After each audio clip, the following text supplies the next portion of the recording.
call the meeting to order. Planning Commission, what's today? Today is May 14th. Dustin, you want to do a roll call? Sure. We're a little light today. James Hedstrom. I'm going to turn it so you can see it. Here. Jennifer Elliott. Here. Thank you. Donita. Here. Absent, we have Diane Landers, Gary Mitchell, Cindy Roberts, and Wally Wolf. So we're being recorded? Yep. Cool. Can you put it on the wall too where we can watch it? Oh, gosh. There you go. Excellent. Oh, that is so distracting.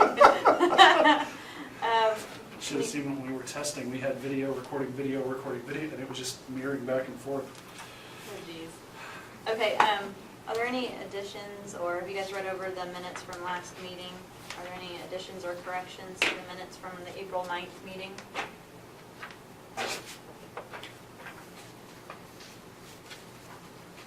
Nope. If there are no additions or corrections, I would entertain a motion to approve the minutes. I so move. Second it. There's been a motion to approve the minutes from April 9th. Everybody, raise your right hand if you approve. I'm a little rusty, I've done this in a while. The motion is approved. All right, we are going to talk about the table discussion of proposed regulation amendments reducing the land requirements for proposed lot splits. Follow you, Dustin. All right. As we discussed last time, I advised I'd go talk to some of the banks and get information from them on what they're loaning on and that kind of thing. And I was actually really pleasantly surprised at how open the bankers were. They were very much happy to talk to me because apparently this office hadn't talked to them before about certain things. So they were eager to kind of sit down and talk to me about what was going on. Almost every bank, UMB, Pinnacle, Astra, they prefer 5. They can go up to 10. Almost none of them will loan above 10. They will loan above 10 collaterally, but for home sites, they go 10 and less. So we're okay there in our Ag 40 areas. In our Ag 80 areas, if somebody wants to build a home, we have a little work possibly to do there. And it could be something like allowing mortgage splits to show, because mortgage splits aren't legal splits, they're used for mortgage purposes. Mortgage split. Essentially what it is if you have a piece of land and you section that out as a split, and then the mortgage company would come in and say, okay, now we want 10 acres around the house. And right now our regulations do mention that our split requirements include mortgage splits. So if you have split once and you wish to have a mortgage split, you can't do that unless you plat it. So we may need to look at that at a later date to play with that. But the only bank that said that they were comfortable with 5 to 10 either way was First Bank.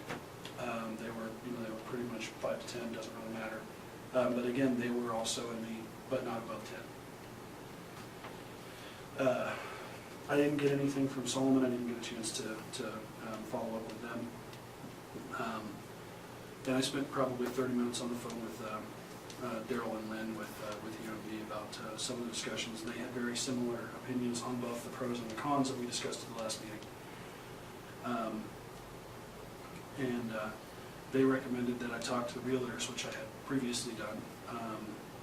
And a lot of the realtors are seeing requests for 5 or 3 because our building code says 3, that we have to have at least 3 acres to build on, but 10 acres to split.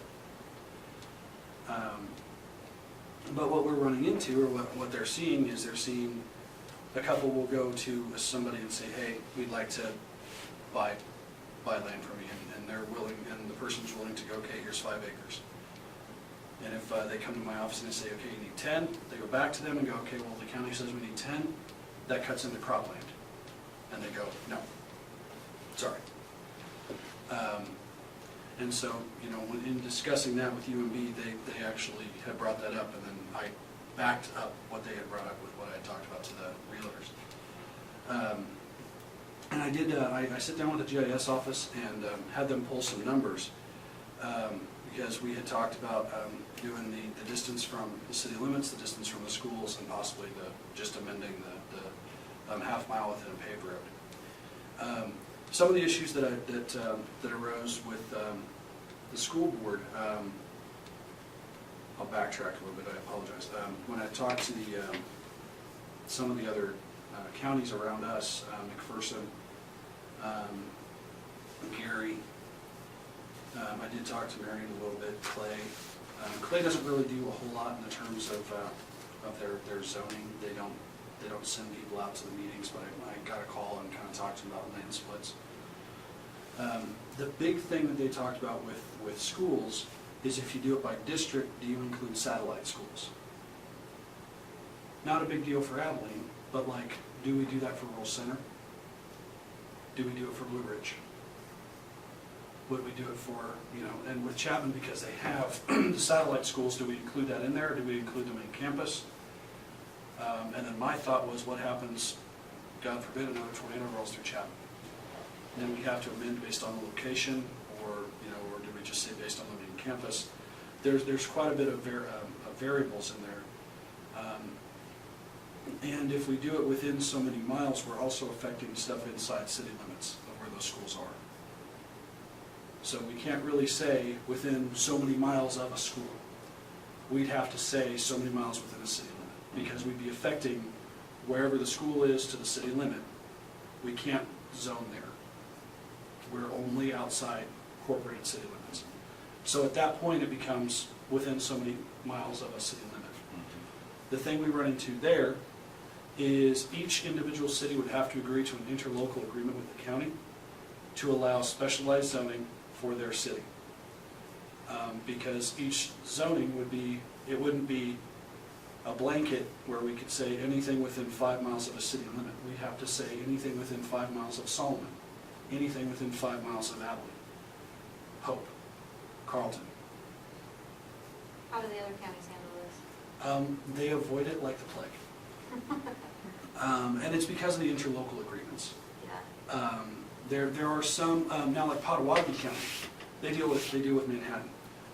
But they don't have many other big cities, so they don't worry about that as much. Yeah. They actually have an interlocal agreement within so many miles of Manhattan. But Gary County doesn't. But Gary County also allows 1 to 3 acres if they have the ability to provide support for it. If there's sewer and water available for a 1 acre lot, you can get a 1 acre lot in Gary County. Small. Yeah. Most of the places, the sanitation code doesn't match that unless they happen to have public sewer. If they have public sewer, then it's allowed. But for the most part, they're looking at 3 acres, because 3 acres is the sanitation code for septic. Ours is 3 acres. Ours is 3. Sanitation. Yes, the minimum for sanitation for the septic tank is 3 acres. Septic and well, Septic and well. so many feet apart. Right. We have a 2.5 in the sanitation code, just like we do. Our residential is 2.5 acres, but those both have to be platted. So it's in the creation of a subdivision. They can allow a smaller acreage in our sanitation code. But once we leave that platted, it goes from 3 acres for Randy for sanitation to 10 acres on our end, and then 20 respectively. Lagoons is a different beast, because you have to have so many feet within around the lagoon. It's 100 feet around the lagoon and that kind of thing. So there's special requirements there. And I did include in the packet I printed you Gary County's resolution 032513, which talks about homesteads. They base their homesteading, which is, I had a gentleman come in and talk to me about the possibility of homesteading something, and I asked if I could use this. You'll probably recognize where this is.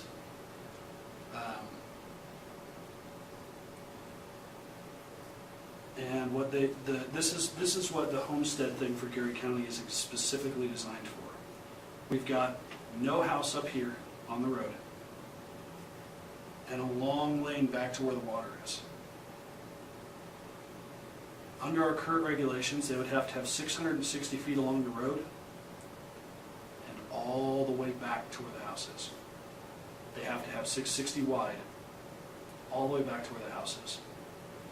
So long as they don't do a 1-to-4 ratio, meaning if it's 660 long or 660 wide, they can't go 2,400 feet deep.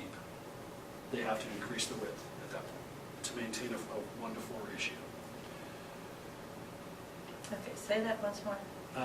On the property, if this right here is 660, Okay, and say this was 2,800 feet, they'd have to increase this so that they're still maintaining a 1-to-4 ratio.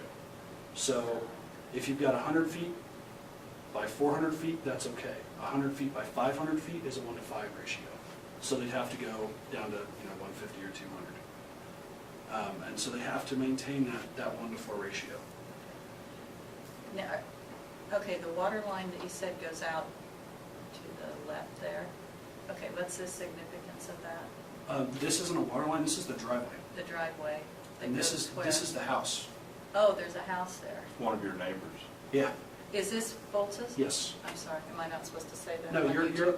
okay. You're okay. You already did. Too late. Smile, you're It was okay. muffled. You knew the area, didn't you? And Gary came in and spoke to me and asked me, what he could do.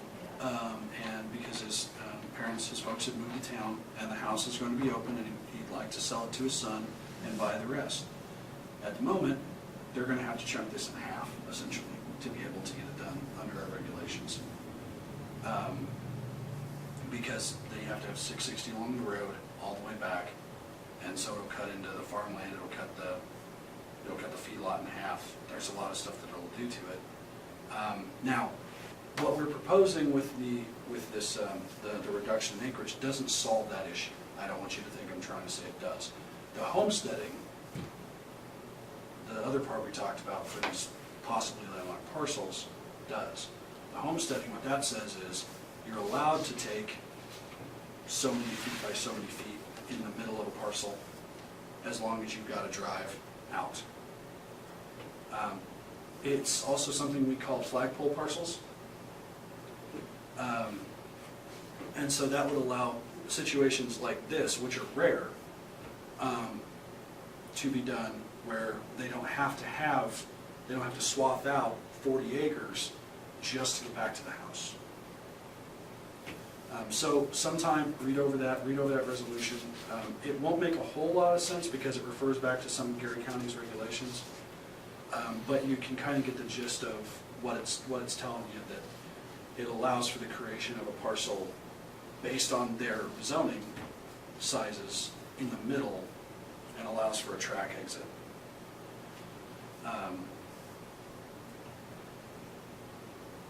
And when I mentioned the size requirement for what would have to be there, I thought Gary was going to come out of his chair. Not mad, just surprised.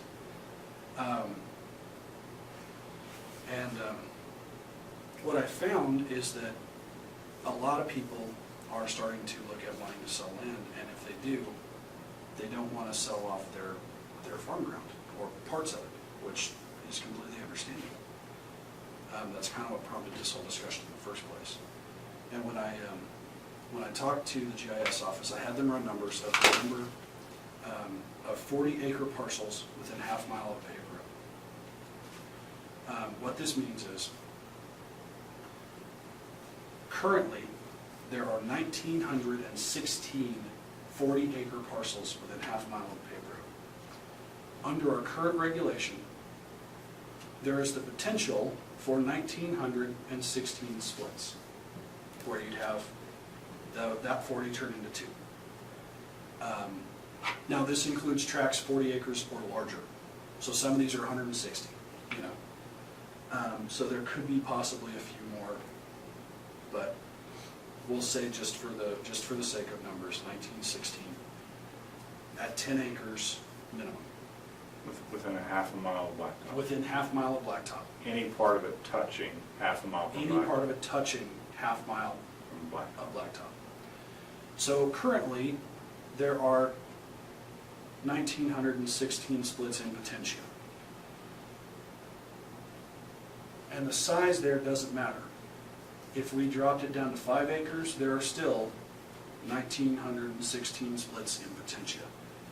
What it does do is if it drops, and this is kind of what I was talking about with the bankers, the availability of land is there to split, whether it's 10, 20, 5, 3, doesn't matter. But if we make it 5 from 10, you go from perhaps 40% of that 1,900 being able to be split to 60. Because now X number of people would be able to split that land. Because they'll have a little bit better availability, they'll have a better loan, you name, economically or location-wise, based on cut ground and stuff like that, take your pick. It will increase the number of houses that are out there, but not by more than could be out there currently, as confusing as that is. And you protect twice as much farm ground. Correct. You're not cutting out.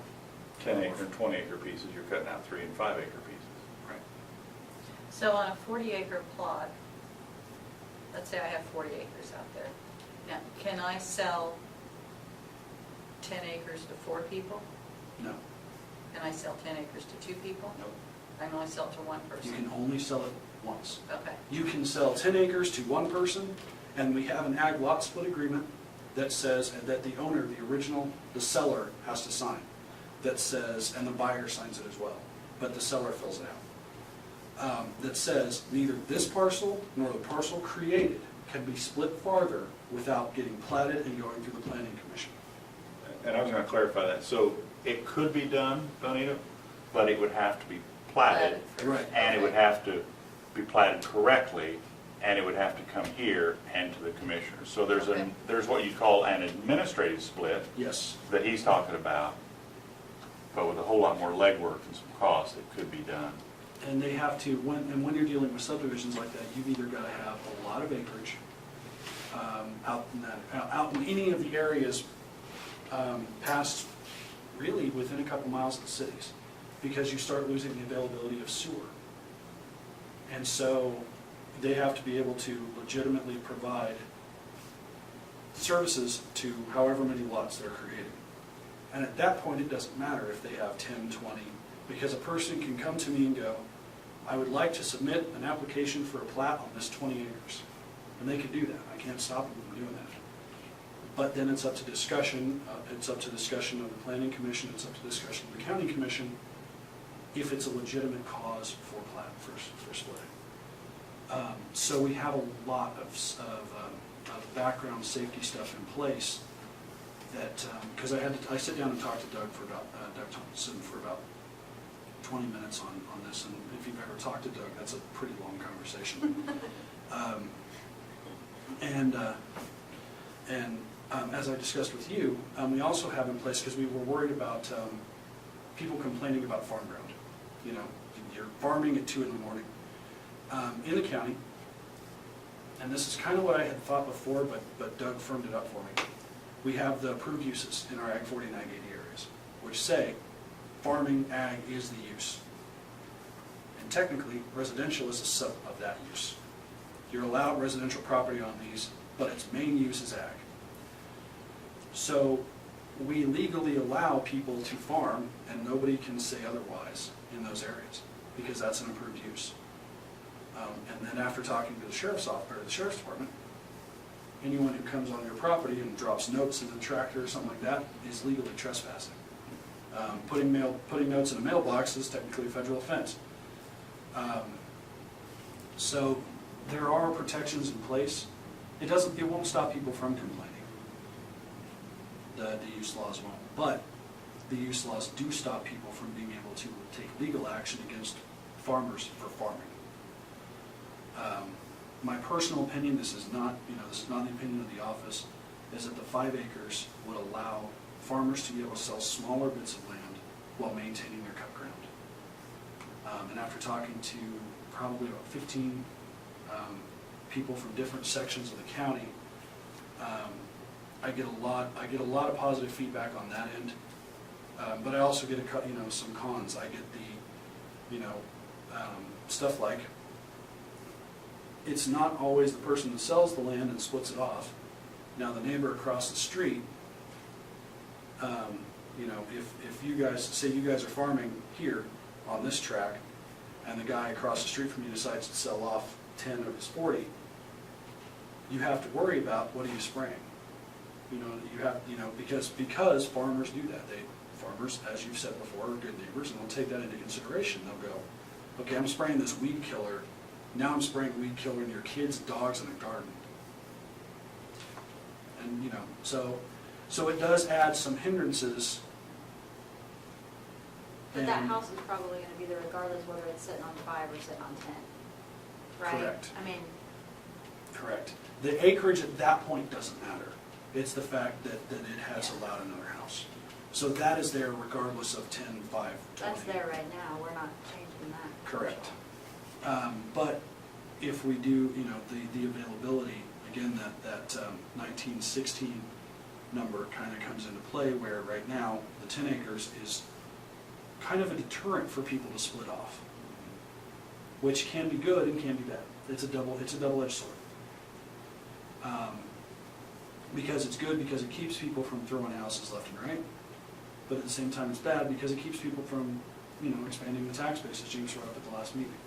Well, and also farmers gotta sell off 10 whole acres. You gotta sell off 10 acres, and what it is it's a straight 660 by 660, so there's no cutting it. There's no, like, this piece here that curves, if that happened to be 10 acres, that's all fine and dandy. I require 660 wide by 660 deep. Because it's not necessarily by the regulations a question of acreage, it's a question of frontage. And we require, in the Ag 40 areas, we require 660 frontage by 660 frontage. What's the reason for that? I mean, I know that's our regulation, but what? Why 10? I mean, why do we require that much frontage and, As a deterrent for splitting land. okay. There are a few other reasons for two subdivisions and stuff like that, but they just went basically with a good round number that said, because the Ag 80 was 20, let's cut that in half for the Ag 40. And I've noticed a couple of other counties that have nearly identical regulations to our own that Dave Yearout has written. So it might not necessarily have been tailored to specific cases. What does McPherson County do? Kenny over there at McPherson, he told me that they do a very similar, where they've got 3 within half mile of paved road, and then 10 in their ag, what we would call our Ag 80 areas. So they go from at least 3 to 10. My opinion was, you know, that I'd say 5 would be better, because you're going to run into a lot more people with 3 going, I want to live the country experience. And with 5, it's a little bit more of an investment. Not a whole lot more, but I think it's a little bit better buffer than going with 3, in my personal opinion.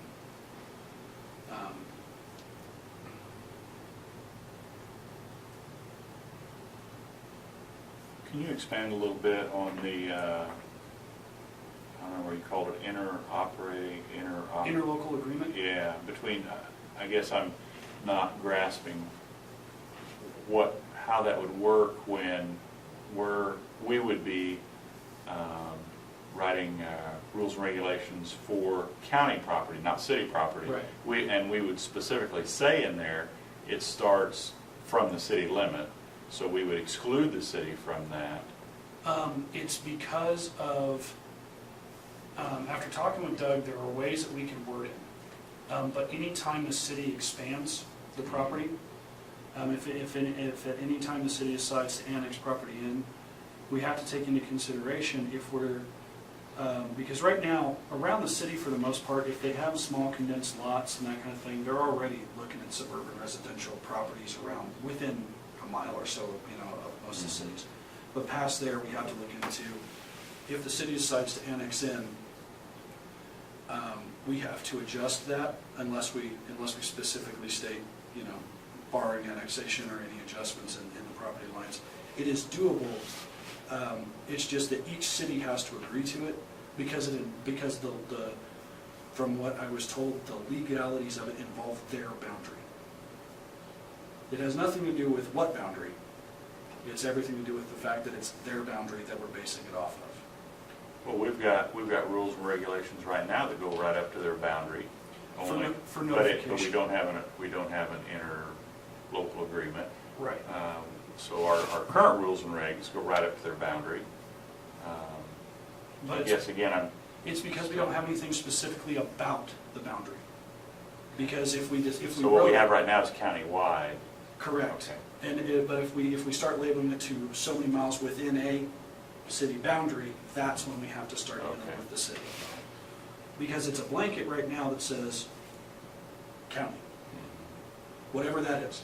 But if we start dealing with the city boundaries, we have to take into account the city's permission because of the boundary And we have lots of of little cities. Because it's not just Solomon, Abilene, and Chapman, it's Solomon, Abilene, Enterprise, Harrington, Hope, Carlton, Manchester.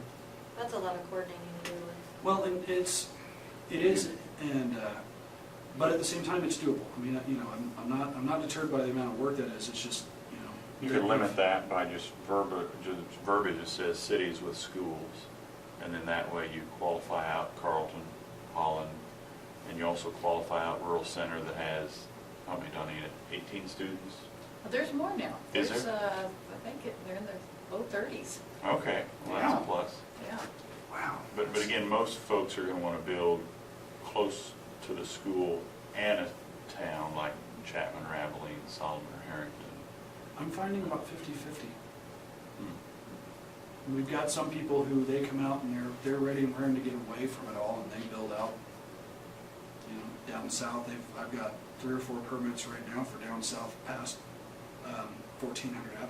And those aren't people that are existing residences that are just going to upgrade their home. These are folks from They Junction City. they could be family, whatnot, buying land, Yeah, but they're New new houses. houses. yeah. So, most of them are actually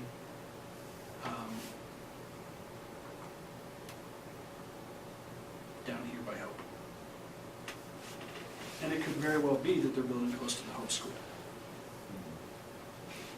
Because Enterprise has a school, Hope has one, Harrington has one. Obviously Solomon, Abilene, and Chapman have one. Mhm. Yeah, I hope. And then down here, we're dealing with the Southeast Saline District, but the odds of anyone buying 5 acres to build a house down here are really rare. So, although this is right here, a paved road. That one, I apologize.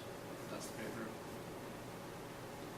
So, So really, we need to decide if we're going to make the acreage requirement a little less from 10 to 5, and then we need to decide, do we want to do it based on schools and city, or do we want to just do it countywide, or just do it within yeah. a mile, or the- whatever, half mile of paved road?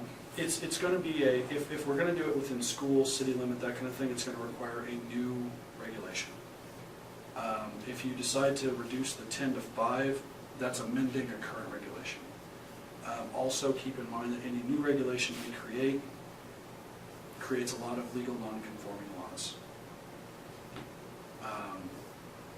Which a lot of the lots out there right now would be considered legal non-conforming.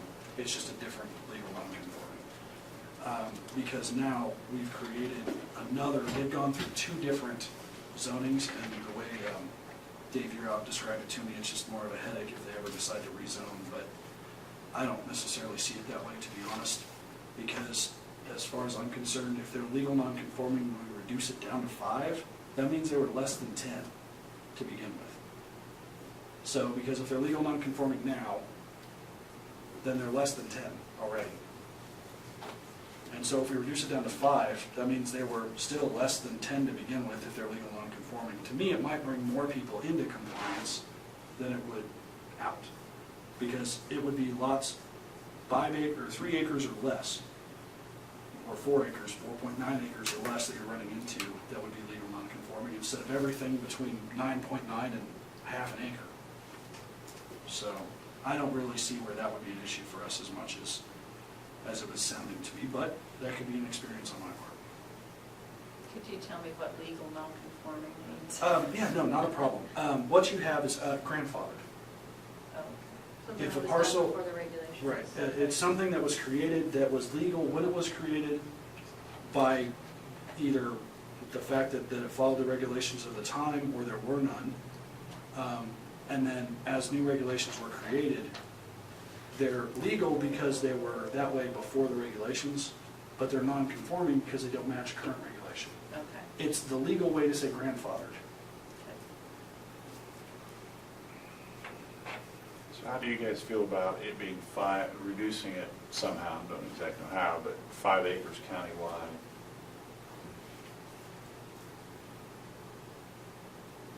Can we do, are we creating a whole new regulation if we say like 5 acres within half mile or a mile of paved road? Or that's just amending what we've already got? That's amending, it's, if you do anything that adjusts within the Ag 40 or Ag 80 areas, Ag 40 is based on half mile within a paved road. Okay, If you decide to expand that, if you decide to say countywide 5 acres, that's a whole new regulation. okay.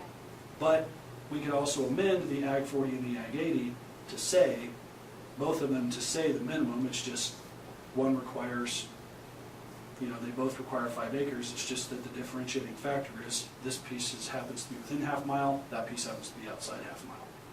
That wouldn't be too hard if you did countywide. But if you decide to change it to the distance from, that's a new regulation.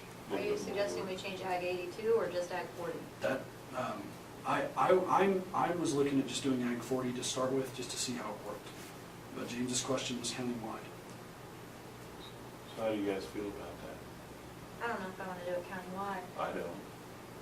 I think I'm okay with doing it, within the half mile or whatever of paved road with the Ag 40, the regulation as it stands, just reducing the minimum from 10 to 5. I think it may make it more accessible for people to build, but it also, you still got the farmer who's got the control of the land, but now they won't have to sell as much. Maybe we can keep some more in production instead of becoming big old yards. I don't know. The big question, Daryl, with you and B had was, what do you do with 10 acres if you weren't planning on building? Right, yeah, it'll go to weeds. Yeah. And then you'll have thistles and thorny locusts and bindweed and who knows what else, and then I don't think And then some it won't people who be move out to the mowed, country and it's a really fire understand hazard. how Right. big 10 acres really is and how much and even 5. equipment. Yeah, do 5 is. Yeah. I mean, Five's a good chunk of change, but that's also, like I said, that's also kind of the deterrent. 5 is a good chunk of change. 10 can be more detrimental and, because of the weeds and stuff, but 5 is still a good chunk of change.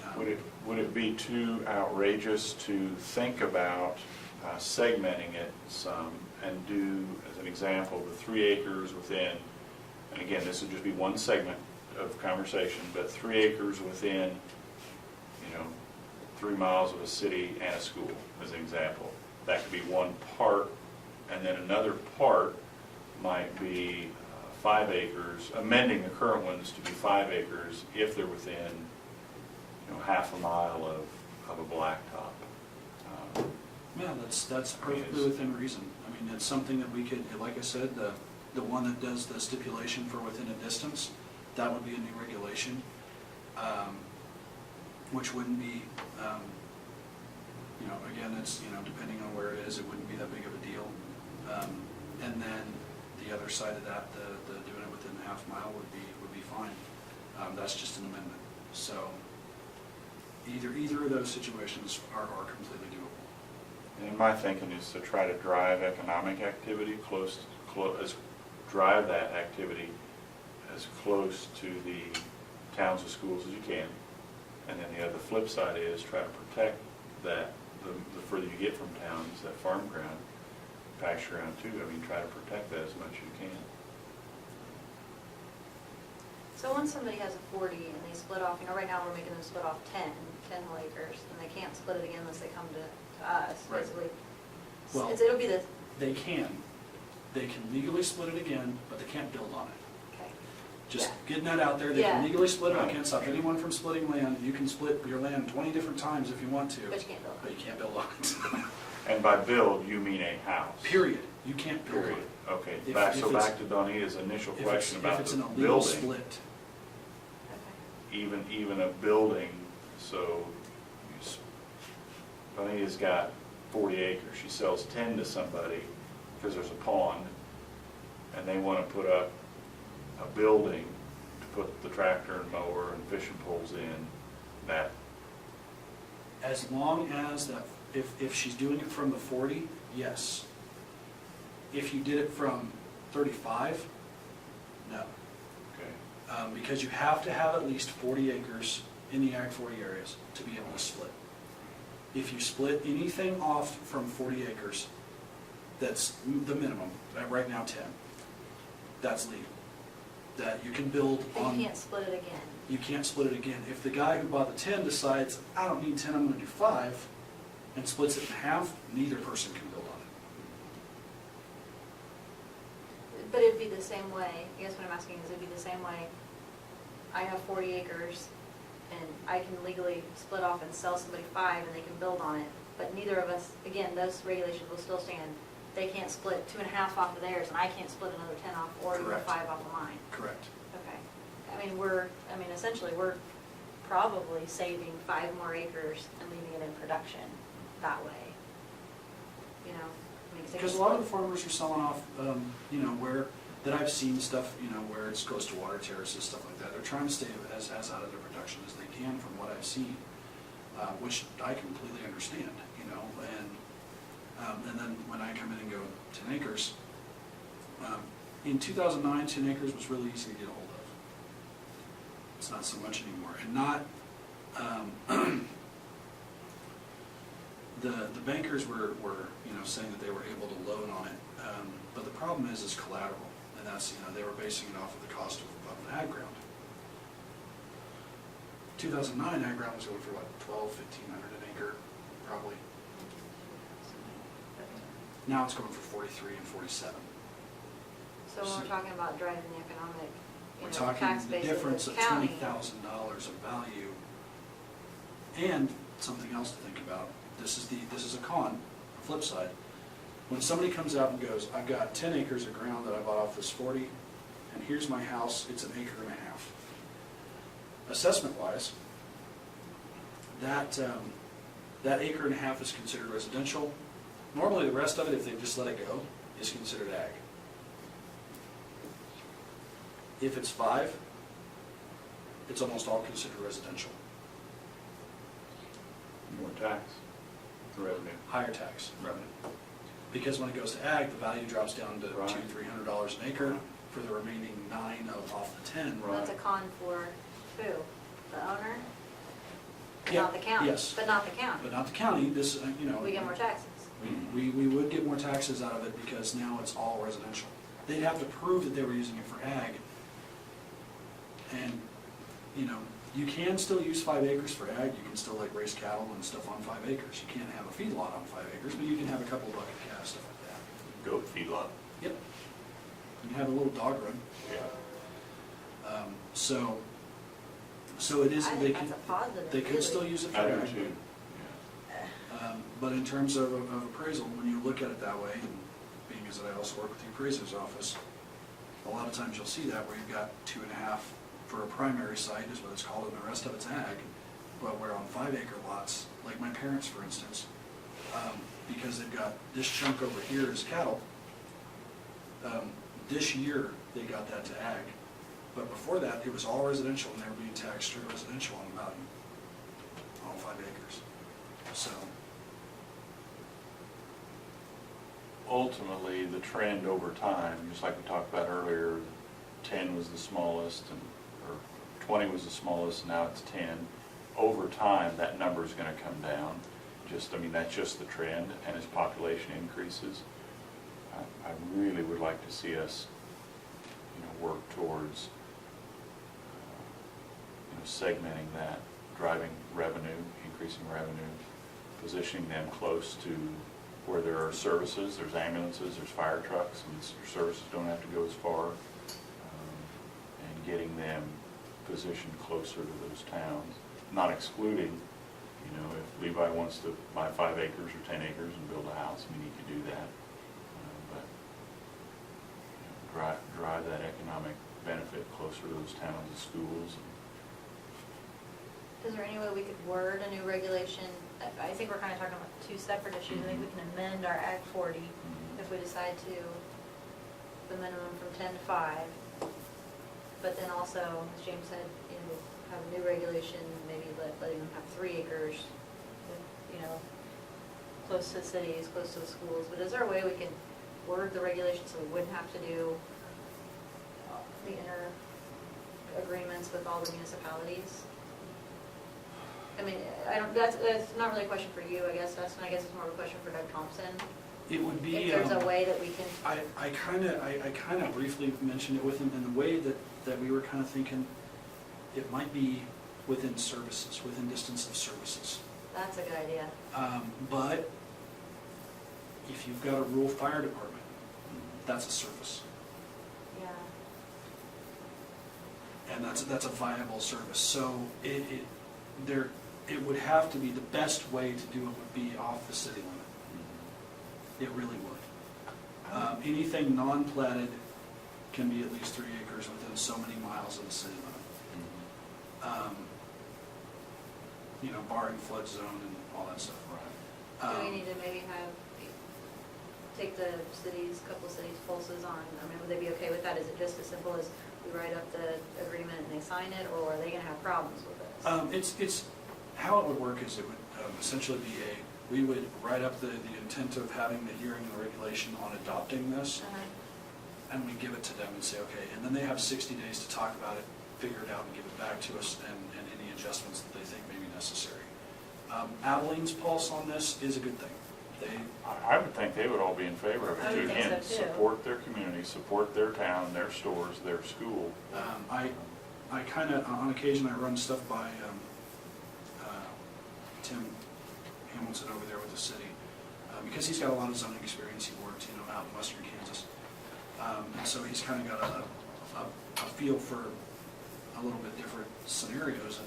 And when I approached him, he thought it was a good idea for the city limit. But he's also one of the ones who mentioned, that what we're going to have to do, because you mentioned city limit, is agree to the fact that you're making regulation off the city limit. And if we do it off city limit instead of certain properties, because if we did it off like a legal description, that would have to change every time they decided to annex something. But if we just said off city limit, we are expanding that every time they decide to annex.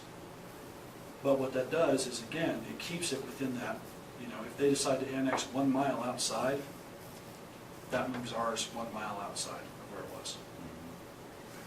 Which is not necessarily a bad thing, because if the city's expanding that much, then that means that our regulation should match that expansion, if that's the intent.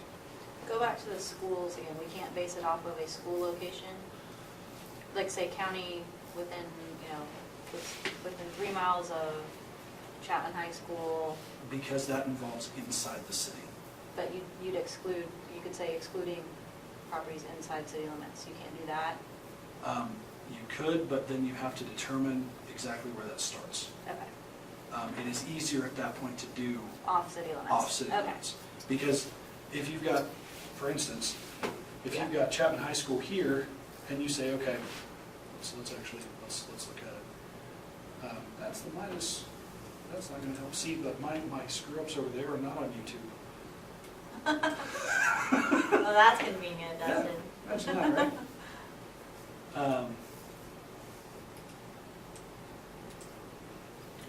That's fine. You answered my question. So we're basically talking city limits. Yeah, would be the best way, because if we looked at it and went, okay, here's the high school, and we want it within 3 miles of the high school,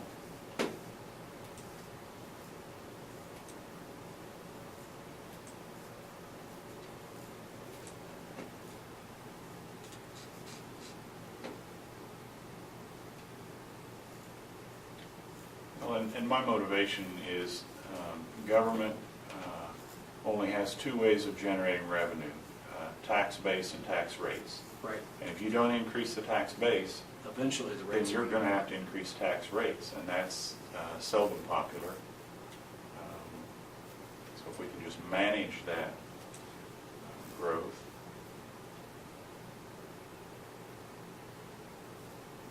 How would we proceed from here, Dustin? need to have another work session to talk about this with the other members that are missing? Yeah, and what I can do is I can kind of work up some mock what it would look like, and then we can talk about that, do some adjustments on it, on either one, based on what you guys were requested for me to do, since you guys were the ones who showed up.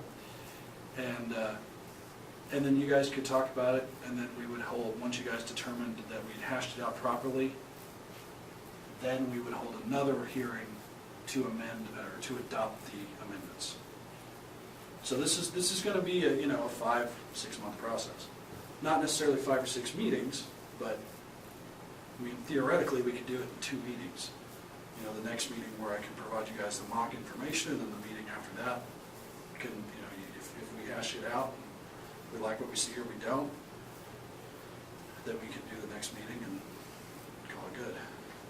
When I drive between Manhattan and Wamego along 24, or some of those other highways up there, I think about that versus Dickinson County. I would hate to see, the Carlton Road lined with houses. That doesn't make sense. Highway 15. Personally, I'd hate to see that. I'd like to protect those ag communities, fields. But on the flip side, I'm thinking about how much revenue all of those houses generate for Pot County. I mean, it's just, I don't know what the numbers are, but it's just got to be staggering, the amount of revenue that generates. And so if we can do, in my mind, I'm thinking do similar, but keep it, instead of along those long strips, keep it around, because Manhattan's, there's not much more room to grow, and same thing with Wamego, so they're kind of going out along those roads, those blacktop roads, but if we can do that around Chapman, around Abilene, around Solomon, around Harrington, around Hope, the cities that have schools,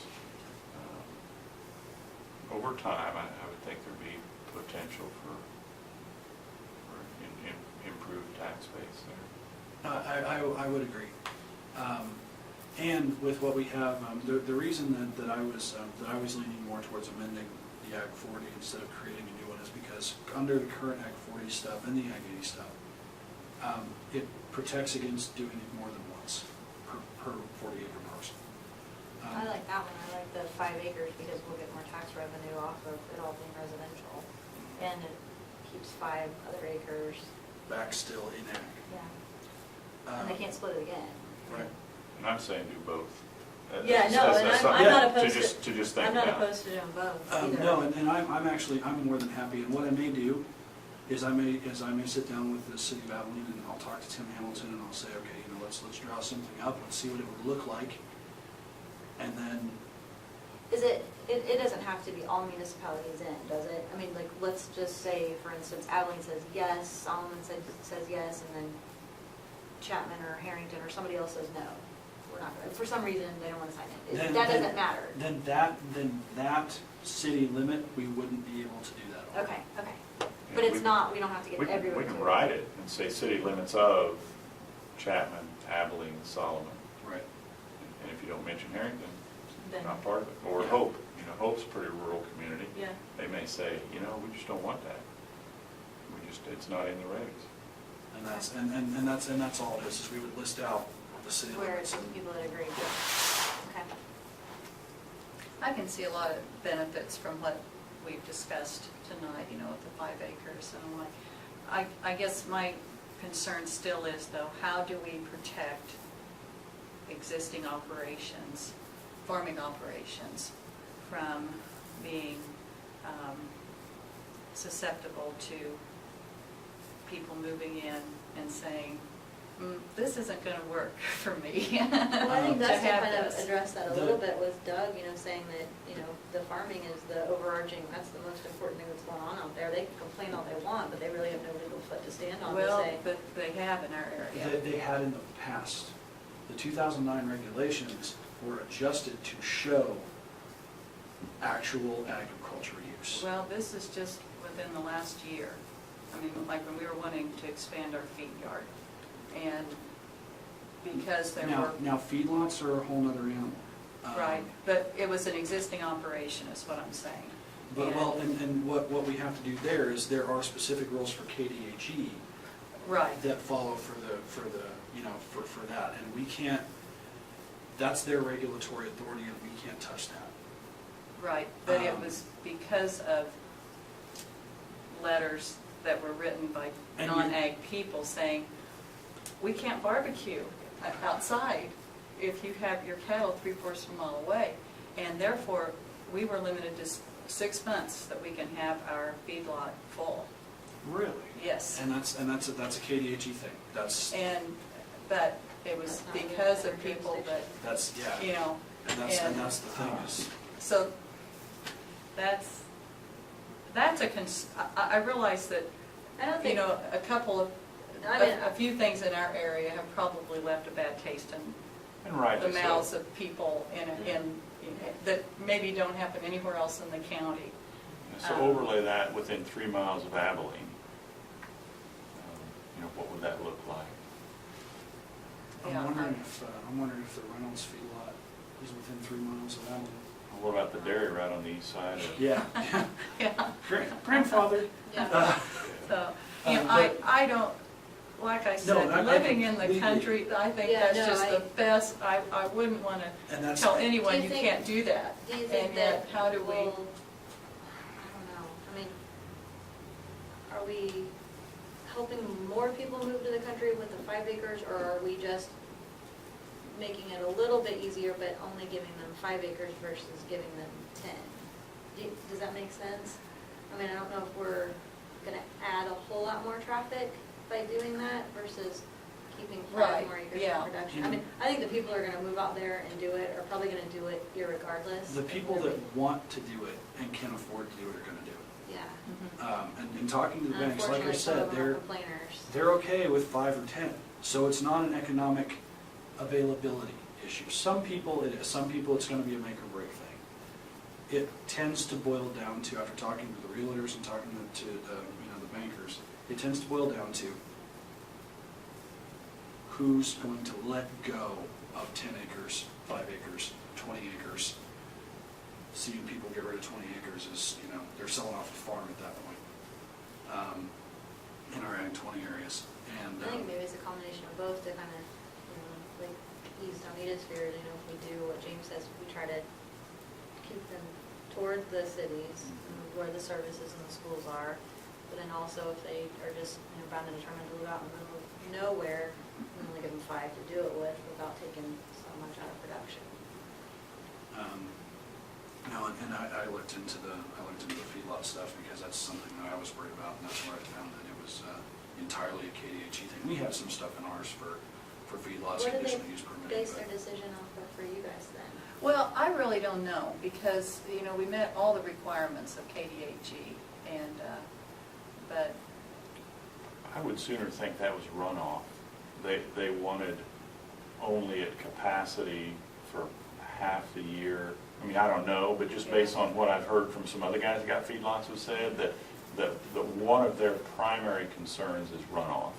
And if they can maintain a certain amount of ground cover, which doesn't exist in feedlot anyway, but a certain amount of ground cover or a certain amount of buffer strips or a certain amount of head count or animal unit per day things, I would think with them that would carry more weight than somebody whining about their barbecue and swimming pool, but who knows? so, Yeah, and that's the, for continuing operation of feedlots, is its own beast. As far as everything else, ag-wise, completely and utterly protected by our regulations and resolutions. The feedlots are, sadly, they're their own beast, but it's because of KDHE has the authority on it, and we can't regulate that. It's like cell phone towers, we can't tell them what frequencies they can use, because that's all FCC code. And the only way that we could protect them is, and I don't know that we could actually do it in our regulations, because what we mentioned is, you have up to this, and that's the standard for KDHE, and then past there is KDHE's requirement. So, because we allow a good portion of cattle up to it before we even consider it a feedlot. county-wise. And that's the issue is, you know, I honestly don't know how to answer your question. I wish I did. Can we, you know, every time a company has a new hire, they have new hire packets, stuff you have to go through. Every time somebody builds in the county, in theory, they come to you for a permit, whether it's a machine shed or a house, they come for a permit. Can we being Doug, write some kind of, at least an acknowledgement that they sign, Yeah, you that they, mentioned that that they, last meeting. that they read, that says, that, you know, agriculture use is the primary use of all rural areas, including the area you're getting ready to buy or build on. And, you know, you need, and that can include smells, odors, dust, sound, you know, whatever. That's the primary use, and as a requirement, they have to read it, they have to sign it, and they have to date it in their building packet, you know, their building permit, their rural acknowledgement, whatever else. I mean, there could be 3 or 4 documents in there. We can't do a memorandum of understanding because those have to follow the deed. And that plays into, as I've been told, a whole other legal ballgame. But what we can do is we can put it, because I've actually been talking to Randy and Martin Tannehill about doing this for the driveway stuff for like mailboxes, because we have mailbox standards. We don't have building standards for them, but like if you put up a mailbox and you use a brick enclosure for the mailbox and one of the blades goes by when it's cleaning and hits that and knocks it over, the odds are it's going to break the blade or, you know, something. It's going to damage the county truck, and it was built too close to the road or whatnot. And we don't have anything that says that's a requirement. But what we can do is we can have them on the back of a building permit sign, you know, recommendations and that kind of thing.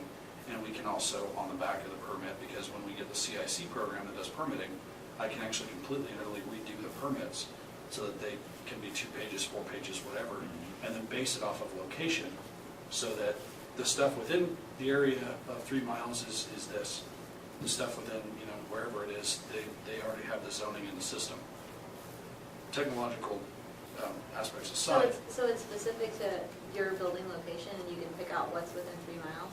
Yeah. Oh, cool. Yeah, Yeah. on the new software that's coming, and I can set it up to do that. But on all of them include that ag is the number Well, one. see, and I have to be careful with it because they may be building in a subdivision. If they're building in a subdivision, ag's not the primary use in a subdivision. And that's Unless where you're that- building in a subdivision, that's in principle. Yeah. But that's what I was saying with that new software. It'll pick that up and it can go, you know, these are the stuff I want on this permit because of where it is. Right. I think that sounds great. And I'm more than happy to put that in there.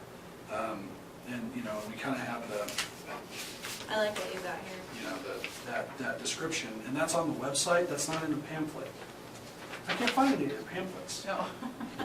but I did find that, and that's hidden on the website. So it'll be a little bit more prominent come the end of this week. All that's missing on here is a signature page. So how, I'm kind of flipping here, but how would we fix the problem from the person that came in? Oh, And, that would be going back to the homestead stuff. Yeah. If you guys would read through the homestead stuff that Gary County provided, we can kind of look over that and say, okay, you know, is this something we're interested in doing? Because this would not be a availability to everyone. This would be a case-by-case, determined administratively by me or approved through the county commission as your discretion, if it's allowed.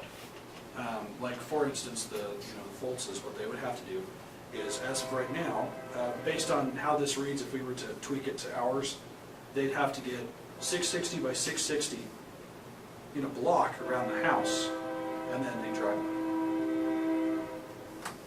And they have to have that 660 by 660 up here, and then a driveway out. Is how this essentially goes. without having 660 at the Well, road at or the the road. whole way out? Without, if it was under this, that would Okay, be, yeah, if it was under this, the homestead stuff provided by Gary County, okay. it wouldn't be on the road. They'd have to have the 660 by 660 or 5 acres or 20 acres or whatever, back in that area, but they wouldn't have to have it on the road. Which, like I said, the situations are rare where that's happened, because most of the time they're already parceled out like that. But they're going to start appearing more and more as generations start moving to town. There's been a lot of that happening where I've gotten phone calls from people who say, hey, parents have moved to town, or, my kids have left and I'm looking to sell land, what can I do? And their house is, on the road most of the time, or close to it, but sometimes, like in the Foltz situation, it's a quarter of a mile into their property where they have to worry about, getting the frontage. If So- it's rare, can they come in front of us and we give them can you do an administrative approval of that, or not, or does that have to come in front of us? I mean, I'm saying if we don't, for regulation. At the moment, no.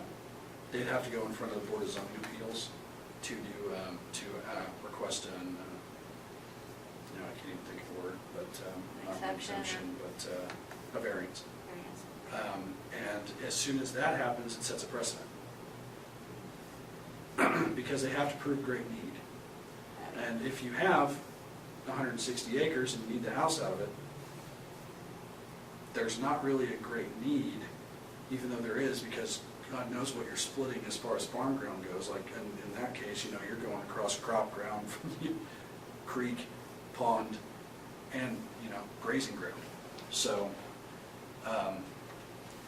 what my intention was to kind of go over this and look at it and have it go over, go through the planning commission, as it would be a conditional use, but, they would provide a survey showing. It would essentially be the platting process without the whole plat. It would just be, here's the split, here's why I'd like it, and leave it up to the board and then the county commission to approve if they want to do it that way. Because that takes out the discretionary of what do I deem as necessary, what do they deem as necessary, and leaves it to the powers that be.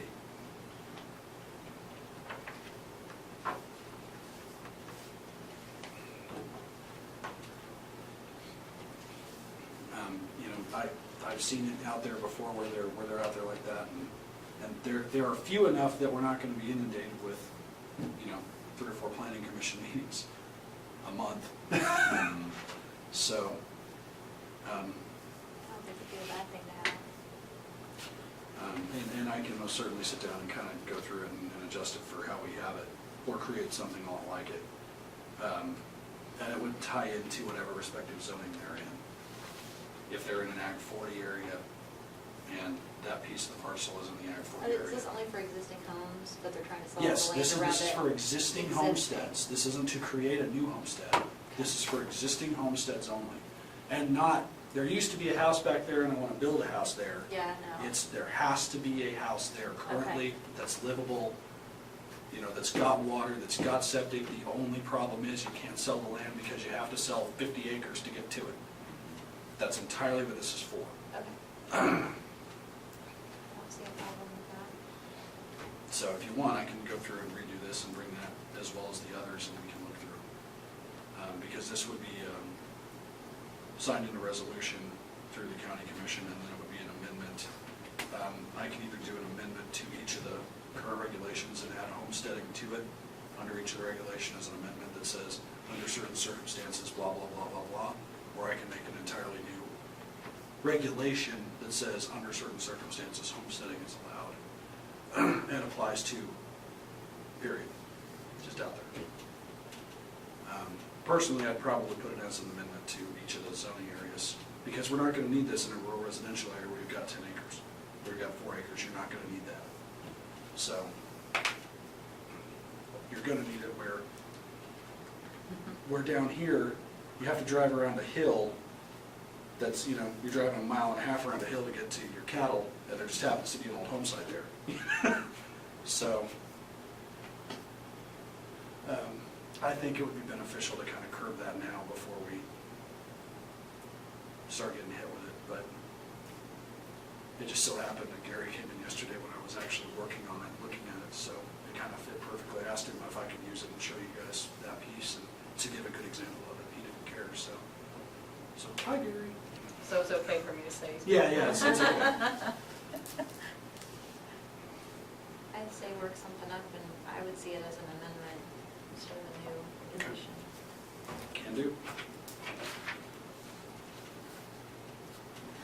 Is that all you have? Appreciate all the work you put into all that Yes. process. Yes, For thanks for sure. all the research. Is there any new or any other old business we need to discuss? Dustin, anything else? No meeting next month. Okay. Not just because no conditional use permits or anything, but I'm going to be out of town. I've got a class in Connecticut, so.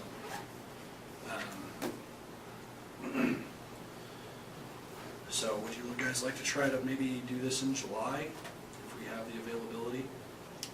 Until how late harvest is, I suppose, for you, Bonnie, Yeah. and Gary, and Well, But hopefully it would be done by the second week in July.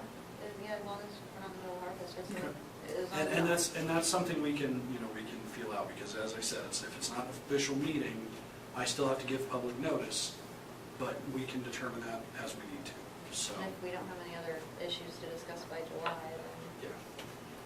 yeah, I've got tentative July 9th at 7. That would work. Is that correct? That's what I have written down.